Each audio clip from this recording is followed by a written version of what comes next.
Kung isa ka sa mahilig gumamit ng background music sa tuwing gagawa ka at mag-a-upload ng mga video mo, maaaring makareceive ka rin ito, idol.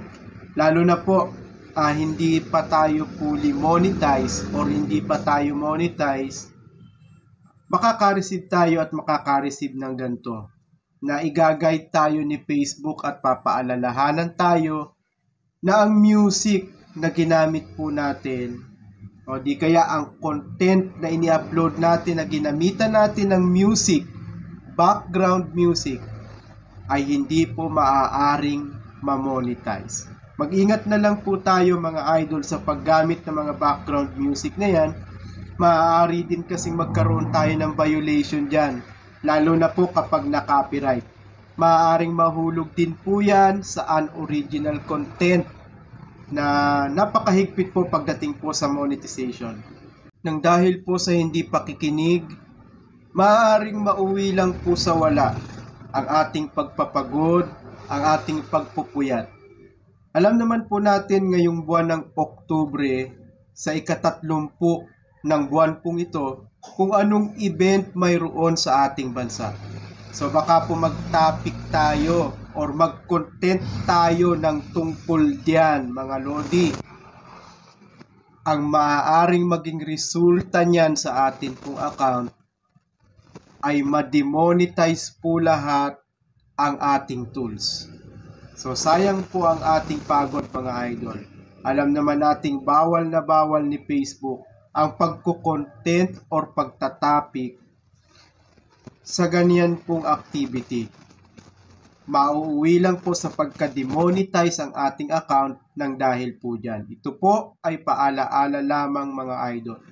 Napakaraming paraan ang ginagawa ni Meta para matulungan tayong mga content creator, para lalo pa tayong magsipag at ma-encourage tayong ituloy natin yung ating mga ginagawa, lalo na po yung mga content na ini-upload natin. Sa account natin may mga levels po dyan na kapag naabot po natin, may rewards tayong marireceive, may achievement, katunayang nagpo-progress po ang ating account. Meron dyan nakalagay 50 stars, 100, 500 stars. Subalit ito po mga lodi, part of encouragement lamang ni Meta sa atin. Hindi po ibig sabihin ng 500 stars po dyan, matatransfer yan o maidadagdag sa atin pong mga earnings. Hindi po ibig sabihin na meron tayo nyan, madadagdagan na po yung earnings po natin mga lodi. Part lang po yan o paraan ni Meta para lalo tayong magsipag. Maaari ka talagang makareceive ng ganitong violation, limited originality of content violation, kapag ang mga ini-upload mong video ay hindi sa'yo, unoriginal content.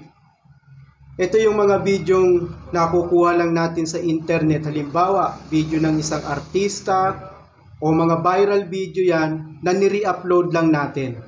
Or naglalagay tayo ng mga music, mga kanta sa atin pong mga video na ini-upload. So iwasan po natin ito mga idol para huwag tayong magkaroon ng ganitong klase ng violation na limited originality of content. Sikapin po natin na gumawa ng sariling video, sariling content yung tayo mismo. Video natin, boses po natin, para makaiwas tayo sa ganyang violation.